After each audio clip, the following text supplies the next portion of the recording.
Welcome. This is Bridges Muchi Bakochola. Prison quality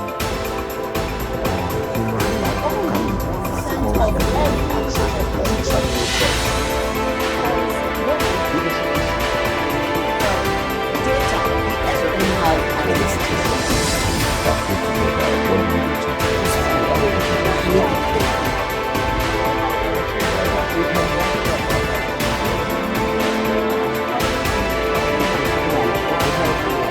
as we build a sustainable environment for growth.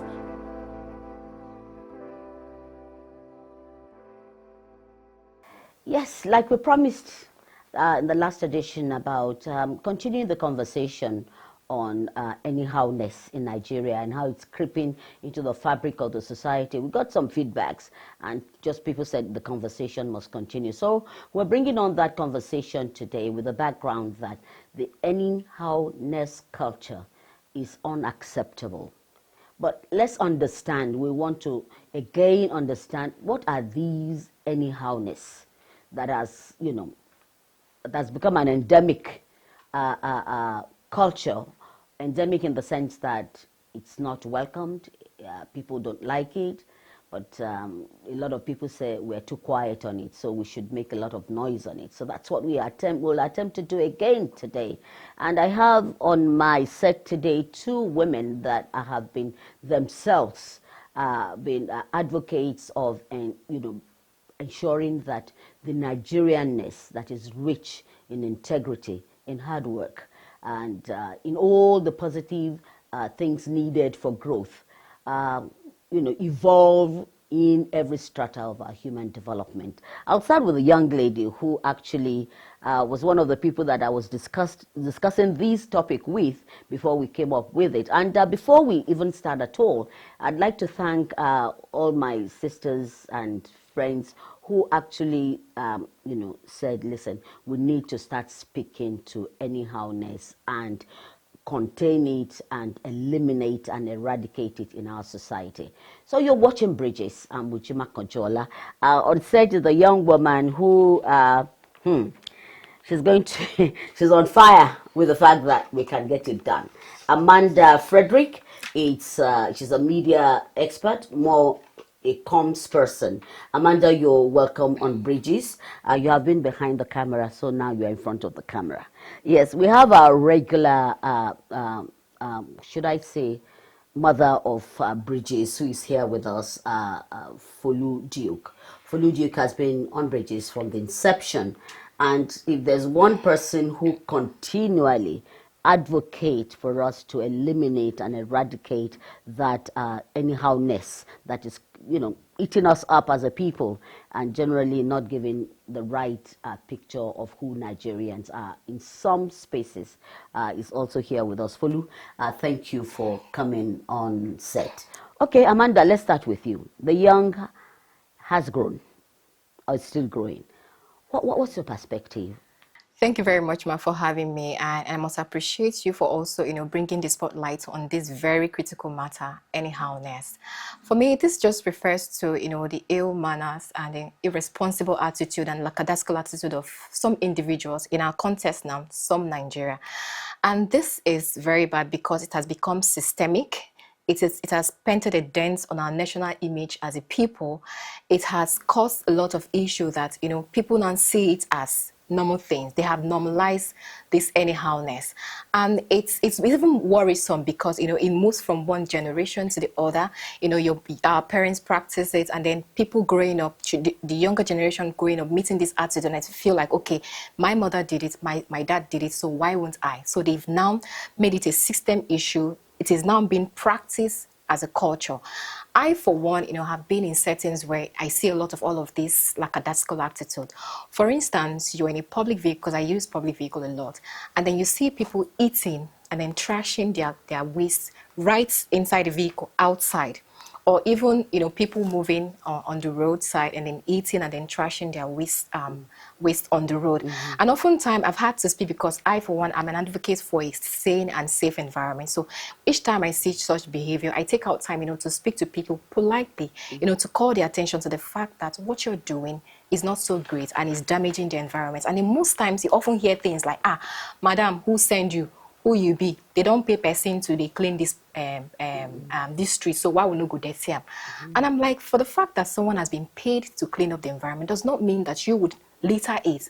The little thing that you can contribute to a safe and sane environment could be as just as little as you disposing calmly or good of your waste that you've used, or even in local settings where the rainy season becomes a freedom time for waste disposal.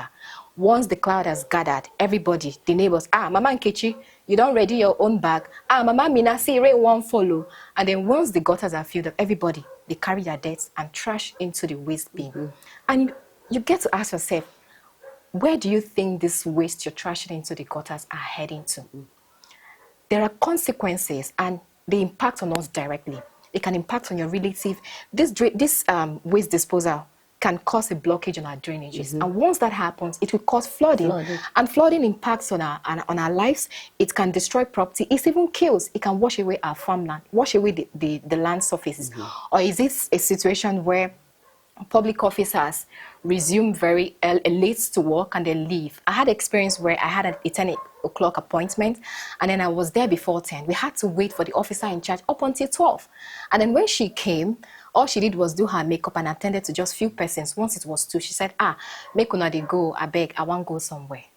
Or is it a situation where somebody who has been officially employed, paid on the job, would deliberately frustrate your efforts as a service user just because you've not, according to them, dropped something or you never touch ground? They will expect you, they will say, madam, you don't say to somebody, if you don't do anything, they no go answer you. Now back for gram, money for hand. And your efforts are being frustrated until you give them TP. They call it TP, until you give them something before they get to do something for you. Stop giving something. Yes, Folu, let's hear from you. I think we have huge issues, but they are not insurmountable. If you trace back to when we were young, pre-independence, I knew a different Nigeria. And based on our reputation and our integrity, a lot of people made money. The earliest traders who sent to Japan, signed the open letters of credit, they advanced you the goods you sold and remitted their money. We destroyed that environment because of trust in trade, because we worship money. And we believe the way we get it should be anyhow. And that is wrong. We pass that mentality to our children, that money is everything. It is not. In the midst of that, we are hurrying to make everything work. It doesn't work. We're energetic, yes, but people spend quality time. They were intentional about developing the environment, developing themselves to get the society that they want. We need to build a society where we can exist peacefully and we can grow. And the Nigeria I used to know, it's not this one that we have now, where anything you do is right. No. We have to build trust in trade, even among ourselves, because a lot of people, you send to Abana for fabric, they advance it to you, you send the money.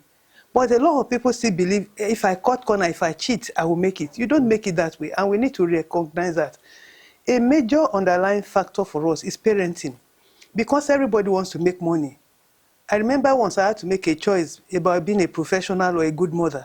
And I decided, look, I want to be a professional, but I want to be a good mother. But I'd rather be a better mother than a better professional, because my children and grandchildren may live with my mistakes. The mothers feel the man can't maintain me, so I have to make money. But don't trade your children for money. Because I know parents who will travel out to go and buy things for sale and forget their children who are in boarding houses to pick them. This is the Nigeria that we are now coming into, because everybody wants money. You don't trade your children's lives for money. They have to live with your mistakes, and whatever you build in them is what they are going to become. So we need to be aware. We need to be intentional about building a society that we want. In fact, I remember my children asked me when we came back, is this the society you are bringing us up to live in, that we will not survive here?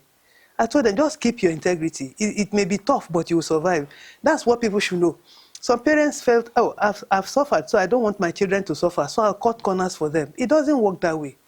The children go to school, they don't own their knowledge, they did not study for those things. Even those that study towards getting the certificate. So a university education is about functionality. It's not to make you an employer or to make you an employee. It's to make you an employer of labor.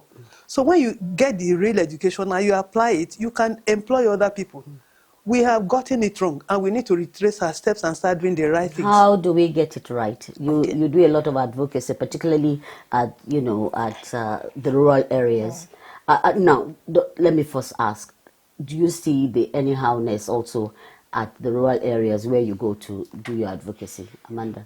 Yes. It exists. Yes, it does. It's an everyday life for a lot of But people. you see other people who do not conform with the anyhowness. Yes, yes. Okay. There are people who are still living the exemplary life. There are people who are still living the kind of life that we should expect, for us to live as Nigerian. And then for me, for us to ensure that this attitude of anyhowness is completely eradicated, for me it's you being the voice first, being an example, you yourself. I always advocate for one to be the change that they want to see. And because I have taken it upon myself that I will always ensure that when I see things like this, I speak out, I speak up, I speak up against. Yes, you don't ignore. Once you see it, you can call someone's attention to it politely, though, because there's a lot of anger in the land. People don't want to listen, but there's a way you can strike up a conversation to let somebody understand, oh, this thing you're doing is not right. And if you continue to do it, the younger generation coming after you will emulate, and once that happens, we will not be able to get it right as a people. So it is you yourself being the voice, continuous advocacy. When you see it, you say something. You don't keep quiet. Be yourself an example, and live the life, the right kind of life that you want people to see. It might not even be from your speaking or talking. When people see you living the life, your attitude towards this kind of situations matters a lot. When people see you, the way you exhibit, the way you live, they can also copy from what you're doing. So it might not necessarily mean it's about you now. It's about you being the change example, exactly, being the agent to engender the change that you want to see. Yes, ma'am. Yes, ma'am. I think I agree with that very much with that being the change agent. In fact, a lot of things you see these days, like people going one way. When you see a senator of the Federal Republic or an assemblyman going one way, or a law enforcement agent going one way, you are sending the wrong message. We should start from the top. Don't do those things that are wrong because you are in a position of authority. You are sending the wrong signal to people. And then when we look at, she was talking about people throwing trash in the rainy season. It's not only in the rainy season now. In the dry season, they just put it in the gutter and burn it there. That way you are weakening the gutter, causing it to collapse prematurely, and you are destroying the infrastructure that is meant to protect you. I see that a lot. Those are things we need to stop doing. If we want to build a better society that is sustainable, that we carry everybody along, we need to start doing those things. Then I see a critical mass of youth, uneducated, unempowered. They are finding a way to keep themselves. They are going into waste packing and all those things and sorting. Some of them don't have any education, but they are looking for these low energy bulbs. They are repairing them and putting on the market. I think the government should look at this critical body of people and decide to empower them, because they must be carried along with the Nigeria that we want, the better society that we need to have. These boys on their own are making waves. If you see what they do, the pieces engines, put it together, there's huge potential in them. They have brain power that nobody is tapping. And this is where our true wealth lies. I know countries are forming laws to engage the youth to discourage criminality. That is where we should be looking at, because we have the largest youth population, and we should be able to transmit them and translate them to something, positivity, make them the wealth of the nation. That's what I think we should do. Yes, ma'am. So I was also going to add that it's time that we begin to change the narrative.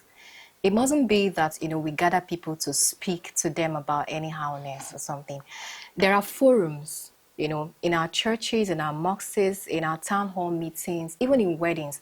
We can incorporate this conversation at this forum. It becomes a platform where people get to hear it often. And more often you hear something, you are bound to live by it. Yes, ma'am. So we need to make more noise about it. Okay, so you've suggested churches, mosques, town halls. Yes.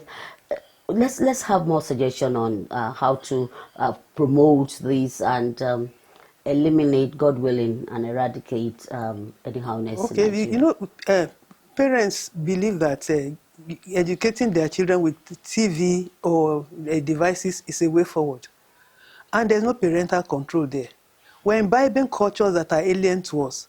we're making right things that are not normal to us. It's true that the world is a global village and there's a massive interchange of learning, but we should learn to look at what our children are watching.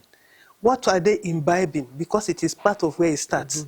And we should take charge of the direction of their lives and what values they are going to hold ultimately. I think that's one area where we need to do. So every forum, every gathering has to emphasize the right things for us to do. Everybody, yes. So it's also important at the national level, like our National Orientation Agency can take up a campaign, War Against Anyhow-ness. You know, treat it, go to radio stations, you know, utilize the media, So the social media, media, yeah, traditional especially. media, speak about it, people learn about it. War Against Anyhow-ness. I mean, when we continue to hear it, it's possible that it's going to create this change in our mindsets, change the narrative, and you know, bring back people to the right kind of attitude. Yes, one thing I'm very worried about again is the general indiscipline about the traffic.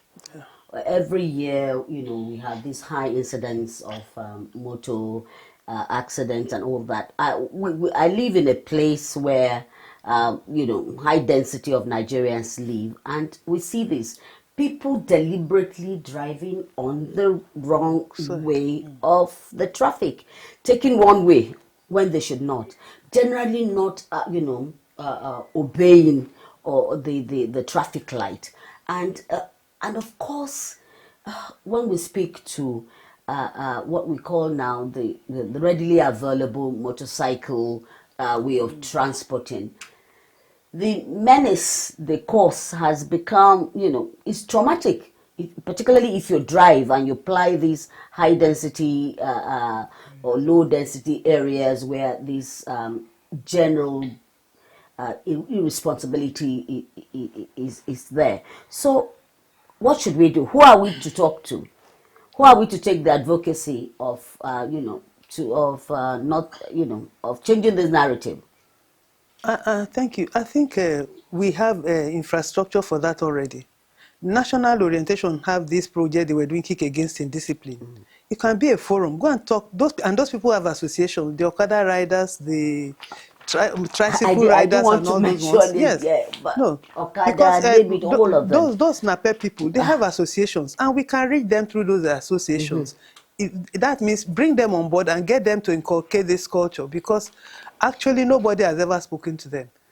Ideally, you should go through a driving training and then you go for tests, but nobody has ever tested them. You buy your Okada, learn for 1 or 2 hours and jump on it and start carrying people. That's what happens. We need to have regulated environment where these people are brought on board and told, because they have no idea of anything called the highway. They just gather and lynch people if you have something against them, and it's not right, because Part they are of the just on the anyhowness, fringes. yes. Yes, they are on the fringes, so they need to be brought into the mainstream of what we are doing. They need to be mainstreamed into society. All right, joining us in this conversation is one of the advocates that we've been working with to eradicate and, in our way, eliminate the anyhowness in Nigeria. Dr. Ufoma, who is, as I speak, out of the country, but has sent in, you know, these thoughts which we think we should share with Nigerians, especially our viewers out there. So, Dr. Ufoma, please, let's hear you.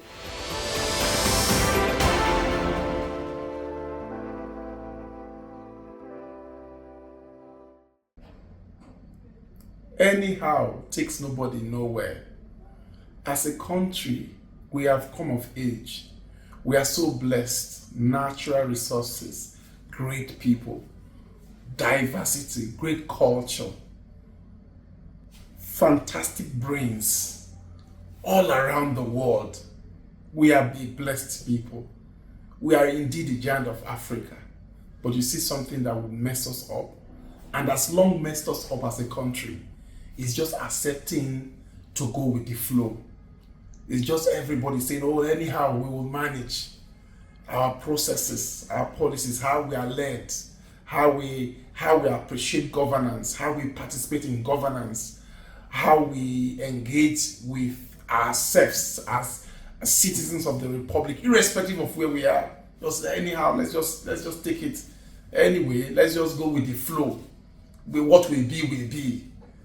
you know, poor quality and approach to work. No, that's not Nigeria. That did not make us great. Anyhow-ness takes nobody nowhere.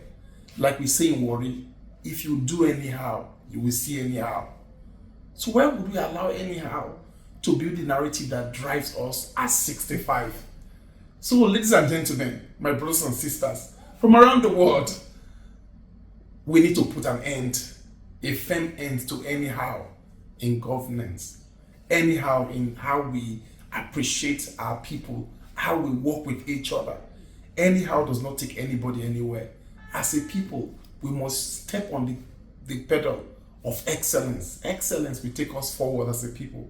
And at 65, that's what we should do.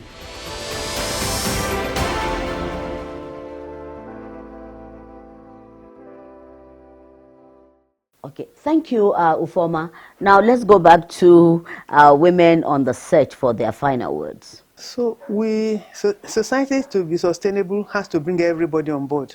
We cannot afford to sideline any segment that they are not important, because road safety doesn't see those people as their mandate, and they are part of their mandate. So we need to include everybody if we are going to sustainably develop our society. Well, for me, to build a more sustainable society where we are able to eradicate the anyhow-ness menace, it requires a collective effort. All hands must be on deck. It begins with you, it begins with me. If we must change the narrative, we must ourselves be the agents. We must ourselves be the example that we want people to see. Well, I like that, and it resonates with, you know, the celebration of Nigeria at 65. All hands must be on deck to build a stronger, a better Nigeria. And this is what Bridges is all about. And I want to thank you both, our mother in the house, and of course, young mother as well. But the issue here is, let it start with you. Being that good citizen, the one that will not tolerate, the one that will say no to anyhow-ness, except, of course, if it's on the positive side. And it's really not on the positive side. Most times, it's on the negative side. To make that Nigeria that you want, to build that Nigeria that you want, is your responsibility and my responsibility as well. We're doing our bit. You do yours. So we'll see you again sometime next week. Thanks for watching. This is Bridges.